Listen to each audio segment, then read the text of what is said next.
Imagine being Google. You have DeepMind, you have the TPUs, you have billions of users, you have practically unlimited resources, and you're struggling to release your newest flagship model. Not only that, on your biggest event 2 months ago, in May, you announced that the model would be released in June. We're using it internally. It's showing great improvement. Give us until next month to get it to you. And as I'm speaking right now, it's almost end of July, and there are no signs of release of this model. To make matters worse, a small startup from China called Moonshot just released the biggest open source model ever with 2.8 trillion parameters with near frontier intelligence. The demand for this new model from China became so intense that they had to stop accepting new subscriptions. So really there is this question in my mind, how is this possible that the biggest, probably the biggest AI lab company is unable to ship their most important model while this small startup from China releases something that's so incredibly good that they can't keep up with demand? Well, it's not so simple. We need to look at the industry more broadly,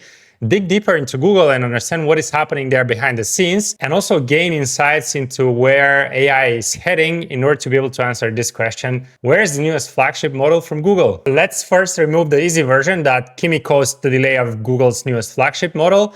And this can't be true because Google was already delayed before Kimi was even released. The cause is that reportedly Gemini 3.5 missed its internal benchmarks. And of course, Kimi K3 showed up and made the situation for Google even more difficult. But the truth is that this delay is self-inflicted, and the more Google waits, the higher the bar rises. So the question is now, why did they miss those internal benchmarks? So looking at the timeline, on May 19th at Google I/O, they released Gemini 3.5 Flash, and they also announced that they're going to release Gemini 3.5 Pro, their flagship model, and they are already testing it internally. So at this point, Google has a pretty good sense that they have a great model and that there's a promise they're going to deliver in June. On 24th of June, Business Insider reports that the model is going to be delayed because they need some additional improvements and internal feedback. And July 16, Bloomberg says that the initial timeline is much worse than predicted. It's not only about a few weeks delay,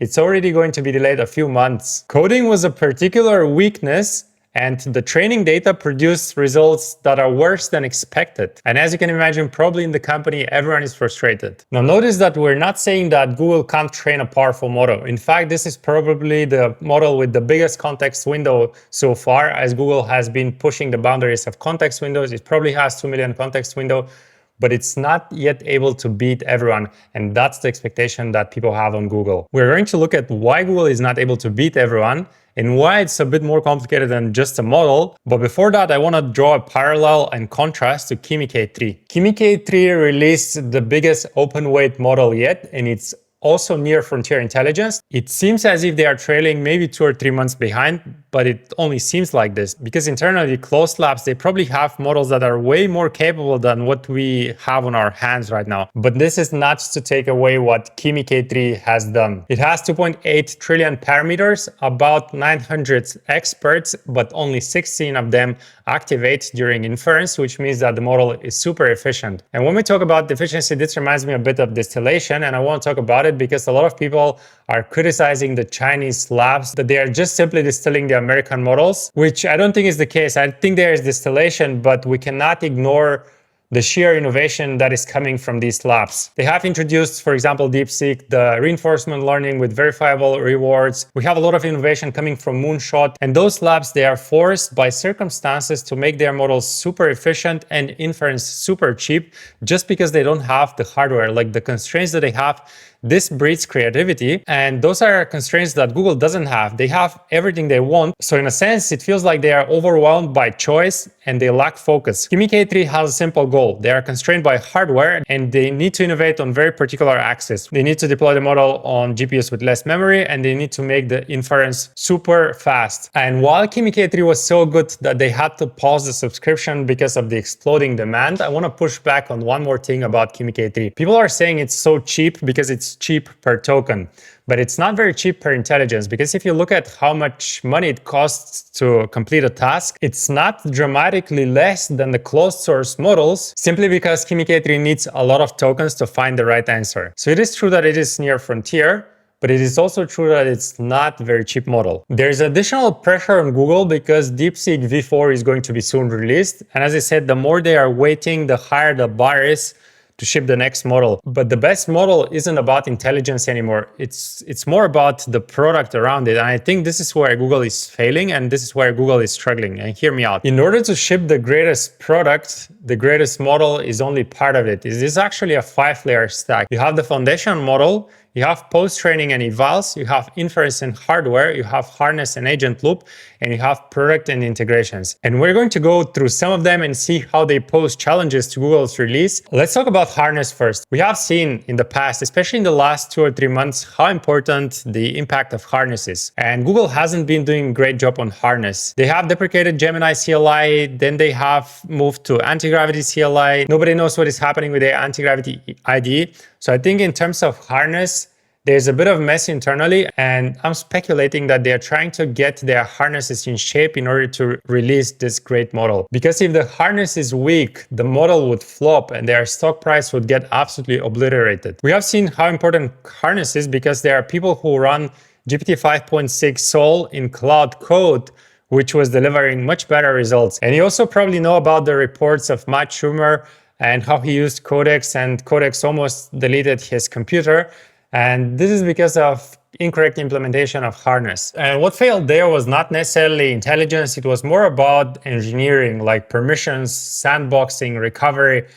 Those are pieces that make you either trust the model or not ever use it again. As intelligence is getting commoditized, things like harnesses or the ecosystem around the model would get much more important. They will be the sticky parts of the ecosystem that companies care about, but also inference and hardware. Who can deliver the cheaper cost, building the grid and also serving it on the newest hardware? And who has the newest hardware? OpenAI, Anthropic, Google. That's why I believe their inference costs are actually way lower than people think. They're probably way cheaper than even the Chinese model, but because their costs are right now dominated by R&D, they cannot afford to make inference costs lower.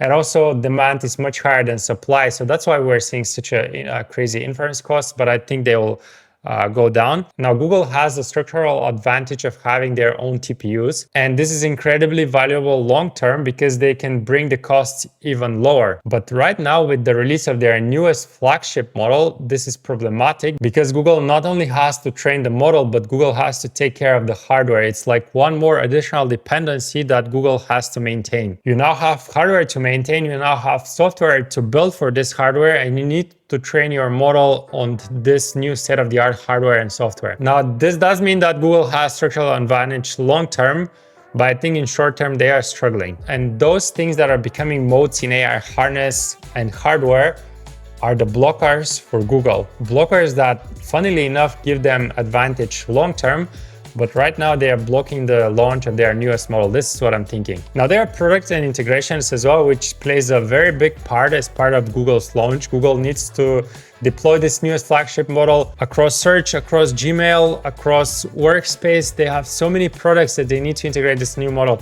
It's not so simple like Anthropic. They are just releasing model, putting it on their API, putting it in Cloud Code, and there you go, you can use it. And this is the next reason why I think Google's newest flagship model is being delayed. But it's not an excuse, because if they want to win or play a role in this AI future, they need to figure out all these things internally. So to summarize this, a bit of a ranty video, I think the model is being delayed because it's not only about the intelligence anymore, it's much more about the ecosystem, the harness, the hardware integration, the inference costs, and also the product integrations. And they're trying to fix all those different pieces before they release their next model, because their previous model they released, it was top tier intelligence, but their harnesses were not great enough. They were not good enough yet. They were not ready for productions. And most people ended up just not using the Google products because their harnesses were bad. So they're trying to fix that.